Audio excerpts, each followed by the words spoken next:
జిల్లాలో మాజీ మంత్రి కాకాని గోవర్ధన్ రెడ్డి ఓవర్ యాక్షన్ ఎక్కువైపోయింది. చీటికి మాటికి కూటమి ప్రభుత్వాన్ని విమర్శిస్తూ ఆరోపణలు చేయడమే లక్ష్యంగా పెట్టుకున్నట్టు కనిపిస్తోంది. రెచ్చగొట్టే ప్రసంగాలు, విద్వేషపూరిత వ్యాఖ్యలతో శాంతి భద్రతల సమస్య సృష్టించే ప్రయత్నంలో ఉన్నారు అన్న ప్రచారం జరుగుతోంది. క్వార్జ్ కుంభకోణం కేసులో అరెస్టై బెయిల్పై జైలు నుంచి బయటకు వచ్చిన పద్ధతి మార్చుకోవడం లేదు. పోలీసులతో పాటు కోర్టులు చట్టాలను చులకనగా చూస్తూ మళ్లీ చేటు తెచ్చుకుంటున్నారా? రెచ్చగొట్టే ప్రసంగాలు, విద్వేషపూరిత వ్యాఖ్యలతో బెయిల్ షరతుల్ని ఎందుకు ఉల్లంఘిస్తున్నారు? జగన్ ఫ్యాక్షన్ పోకడ్లనే ఫాలో అవుతూ కష్ట నష్టాలను కొని తెచ్చుకుంటున్నారా? ఓ కేసులో నోటీసు ఇవ్వడానికి వచ్చిన పోలీసుల్ని కాకాని గోవర్ధన్ రెడ్డి బెదిరించడం ఏంటి?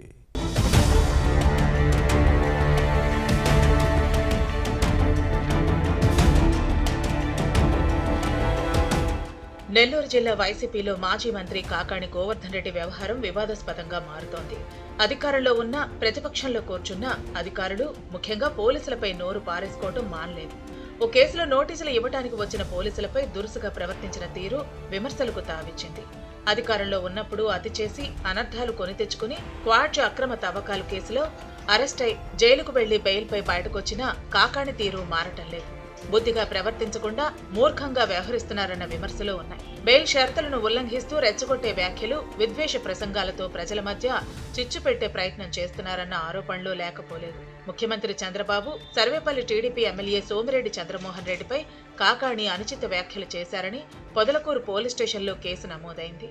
నోటీసులు ఇచ్చేందుకు నెల్లూరులోని కాకాని గోవర్ధన్ రెడ్డి నివాసానికి చేరుకున్న పోలీసుల నుంచి తాకీదులను తీసుకునేందుకు ముందుగా కాకాని నిరాకరించారు. కేసు వివరాలు చెప్పాలని పట్టుబట్టారు. ఏ సెక్షన్లు నమోదు చేశారో క్లారిటీ ఇవ్వాలని వాదించారు. నోటీసులు ఇవ్వటానికి వచ్చిన పోలీసులు అదే రోజు విచారణకు హాజరు కావాలంటే ఎలా వీలవుతుందన్న వాదాన్ని కాకాని గోవర్ధన్ రెడ్డి వినిపించారు. చాలాసార్లు సోమిరెడ్డిని విమర్శించారని, ఏ అంశంపై ఎంక్వైరీ రావాలో చెప్పాలన్నది మాజీ మంత్రి డిమాండ్. ఎఫ్ఐఆర్ కాపీ ఇవ్వకపోతే విచారణకు హాజరు కాబోనని మంకు పట్టుబట్టారు. చివరకు పోలీసుల నుంచి కాకాని నోటీసులు తీసుకున్నారు.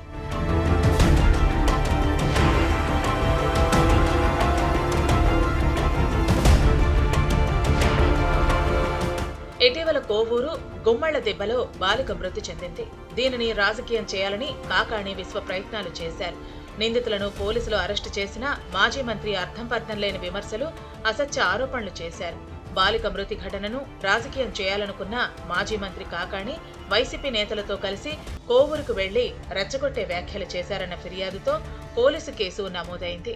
ఇలాంటి కవ్వింపు చర్యలతో ఎఫ్ఐఆర్లు రిజిస్టర్ అవుతుంటే కూటమి ప్రభుత్వం అక్రమ కేసులు బనాయిస్తోందని చెప్పడం కాకానికి రివాజుగా మారింది. క్వార్జ్ కుంభకోణం అక్రమ తవ్వకాలు, రవాణా కేసులో కోర్టు బెయిల్పై ఉన్న ఈ నేత రెచ్చగొట్టేలా ప్రసంగాలు, విమర్శలు చేయకూడదన్న షరతులు ఉన్నాయి. కానీ వాటిని ఉల్లంఘిస్తున్నారు. ఇది నేరం కిందకే వస్తుందన్న విషయాన్ని మర్చిపోయి వ్యవహరిస్తున్నారు.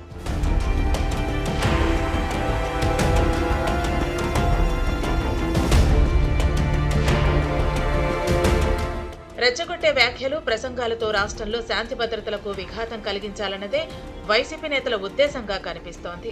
ఉమ్మడి నెల్లూరు జిల్లాలో ఈ బాధ్యతలను మాజీ మంత్రి కాకాని భుజాన వేసుకున్నారనే అనుమానాలు అందరికీ ఉన్నాయి. కోర్టు విధించిన బెయిల్ షరతులను ఉల్లంఘించి మరోసారి జైలుకు వెళ్లాలని భావిస్తున్నారేమోనని అనుకునేవారు లేకపోలేదు. చట్టాన్ని ఉల్లంఘించి కేసులు పెట్టించుకుని జైలుకు వెళితే అదే పెద్ద క్రెడిట్గా అనుకుంటున్నారన్న విమర్శలు ఉన్నాయి. ఈ పరిణామాలన్నింటినీ పరిగణలోకి తీసుకుని కోర్టు బెయిల్ రద్దు చేస్తే కాకాని పరిస్థితి ఏంటనే చర్చ సాగుతోంది.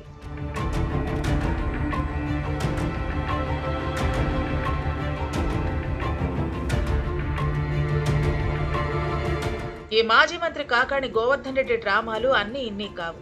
వైసీపీ హయాంలో శ్రీశైలం డ్యాం నుంచి నీరు తరలించేలా ఎలాంటి అనుమతులు లేకుండానే రాయలసీమ ఎత్తిపోతల పథకాన్ని అప్పటి ప్రభుత్వం చేపట్టింది. మట్టి పనుల పేరుతో 100 కోట్ల ప్రజాధనాన్ని వృధా చేశారు.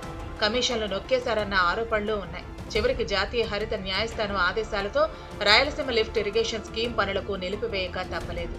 కానీ ముఖ్యమంత్రి చంద్రబాబు నేతృత్వంలోని కూటమి ప్రభుత్వం ప్రాజెక్టును మూలన పడేసి రాయలసీమతో పాటు నెల్లూరు జిల్లాకు ద్రోహం చేస్తున్నారంటూ విష ప్రచారం చేశారు. ఇటీవల పోతిరెడ్డిపాడు హెడ్ రెగ్యులేటర్ దగ్గరకు వెళ్లి నానా యాగి చేశారు. 2027 చివరి నాటికి పోలవరం ప్రాజెక్టును పూర్తి చేయాలన్న కృతనిశ్చయంతో కూటమి ప్రభుత్వం పనిచేస్తోంది. అదే జరిగితే సాగునీటి ప్రాజెక్టుల విషయంలో వైసీపీని జనం నమ్మపోరు. అందుకే జగన్ డైరెక్షన్ లో కాకాణి గోవర్ధన్ రెడ్డి డ్రామాలకు తెరతీశారనే చర్చ సాగుతోంది. ఇవే ఈ మాజీ మంత్రి రాజకీయ జీవితానికి చేటు తెస్తున్నాయని భావిస్తున్నారు.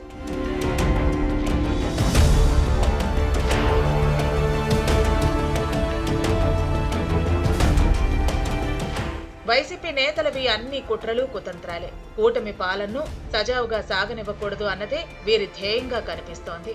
అధికారంలో ఉన్నప్పుడు చేసిన తప్పులతో గత ఎన్నికల్లో ప్రజలు చీకొట్టినా ఫ్యాన్ పార్టీ నేతలు బుద్ధి తెచ్చుకోవటం లేదు. ఇకపై పద్ధతి అయినా మార్చుకుంటారో లేదో చూడాలి.